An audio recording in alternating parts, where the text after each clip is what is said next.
Salut à tous, dans cette vidéo je vous présente la lampe TC12 de la marque TrueNight. C'est un tout nouveau modèle qui vient de sortir en 2016 et qui propose des caractéristiques très intéressantes. Pour ceux qui connaissent bien la marque TrueNight ou encore qui ont regardé mes dernières revues sur leur lampe, le modèle TC12 est en fait une combinaison entre deux modèles, le modèle TN12 que je n'ai malheureusement pas sur moi et le modèle TC10 V2. Si la revue des deux autres modèles vous intéresse, je vous mettrai un lien dans la description. Revenons à notre lampe TC12, où on a affaire à une lampe 2DC rechargeable qui atteint les 1000 lumens. La lampe est fournie avec une pile 18650, un clip.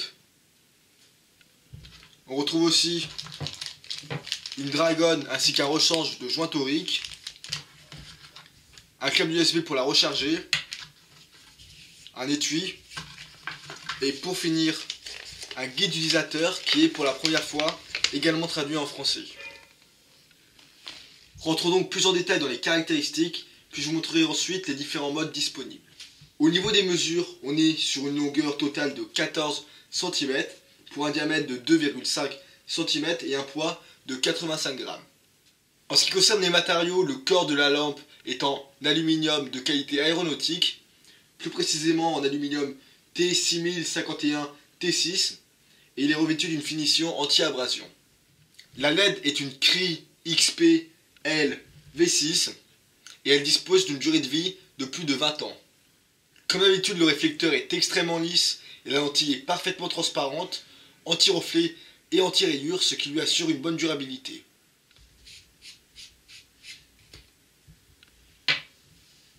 La lampe fonctionne avec une pile de type 18650 qui est, contrairement au modèle TN12, livré avec la lampe. On retrouve, comme sur la plupart des produits TrueNight, un étui en nylon, très simple mais de très bonne qualité. L'étui fonctionne à l'aide d'un velcro et il nous offre un passe-ceinture large. Pour continuer avec les caractéristiques, la lampe dispose d'une protection en cas d'inversement des polarités et d'un contrôle de température qui abaisse le mode de la lampe automatiquement en cas de surchauffe. Pour allumer la lampe, on a comme d'habitude deux interrupteurs, le principal et le latéral. Le principal qui se trouve à l'arrière de la lampe va allumer ou éteindre complètement la lampe ou partiellement si vous n'enfoncez pas le bouton jusqu'au bout. Le latéral, quant à lui, va s'occuper de changer les modes que nous verrons en détail par la suite. Avant, je voudrais vous dire deux mots sur la possibilité de charger la lampe avec le câble USB. Je trouve que c'est une caractéristique vraiment utile puisque de cette manière on va pouvoir charger la lampe même sans avoir de chargeur pour les piles 18650 dans de nombreux scénarios, que ce soit dans la voiture, dans la maison, à l'aide d'une prise secteur ou encore dans la nature avec une batterie de secours ou un panneau solaire. Ça va augmenter de manière exponentielle l'utilité d'une lampe de type EDC qui pourrait très bien être utilisée comme une lampe d'évacuation. La lampe est résistante à un impact de 1 mètre.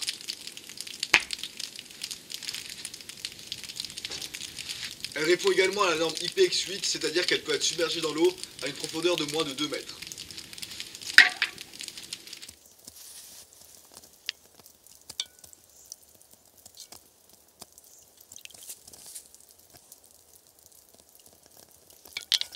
Parlons maintenant des modes disponibles. Comme d'habitude, le premier mode est le mode clair de lune, donc Firefly. Vous connaissez déjà mon opinion sur ce mode. Il a une sortie de 0,4 lumens pour une autonomie de 70 jours. Tout simplement impressionnant. Après le mode Firefly, on a le mode bas, 28 lumens pour une autonomie de 3 jours. Puis ensuite le troisième mode est le mode moyen.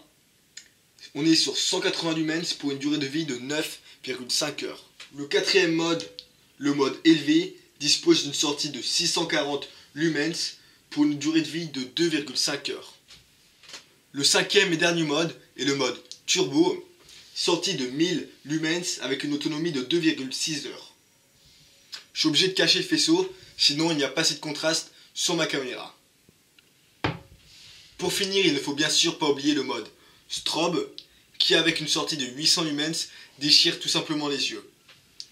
Pour accéder à ce mode, il faut appuyer plus d'une seconde sur l'interrupteur latéral. Ça va nous permettre d'accéder très facilement à ce mode.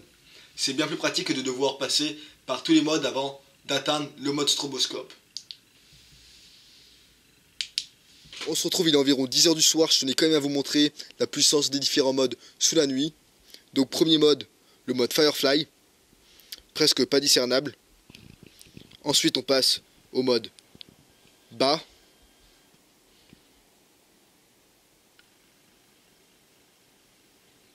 Puis le mode moyen. Donc là ça commence à donner.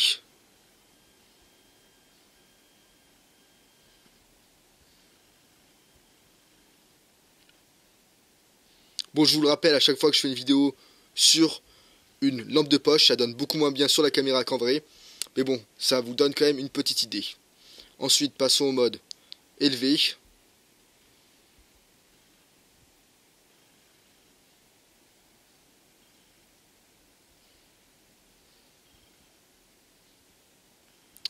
Et finalement, le mode turbo.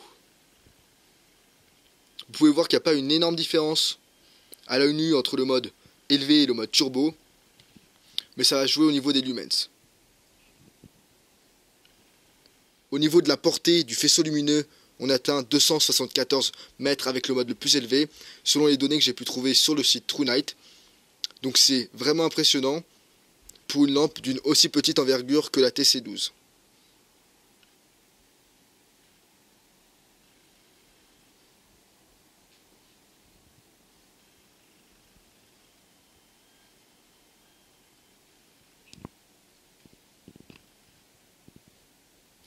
Et bien évidemment, pour terminer, le mode stroboscope.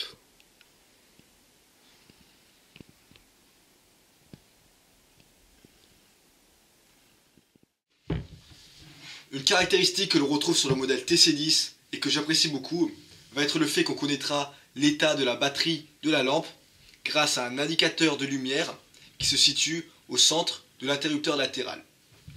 C'est une fonction qui peut être très utile dans de nombreux scénarios. Sur le modèle TC12, la lumière va s'afficher à chaque fois qu'on va changer de mode. Donc je ne suis pas sûr que vous allez très bien voir sur la vidéo. Mais lorsqu'on a une lumière verte, cela veut dire que la batterie est au-dessus de 20%. Lorsque la lumière est rouge, ça va représenter un état entre 10 et 20%. Et lorsque la lumière rouge commence à clignoter, on est en dessous des 10%. Donc il faut impérativement recharger la lampe.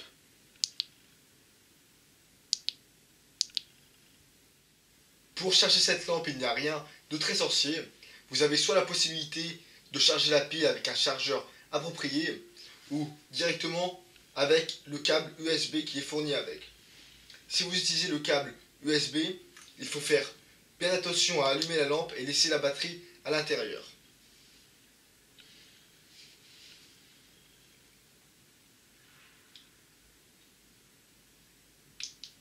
Si tout est bon, l'indicateur de lumière cyclera entre la couleur verte, jaune et rouge. Et lorsque le chargement sera complètement terminé, la lumière restera verte.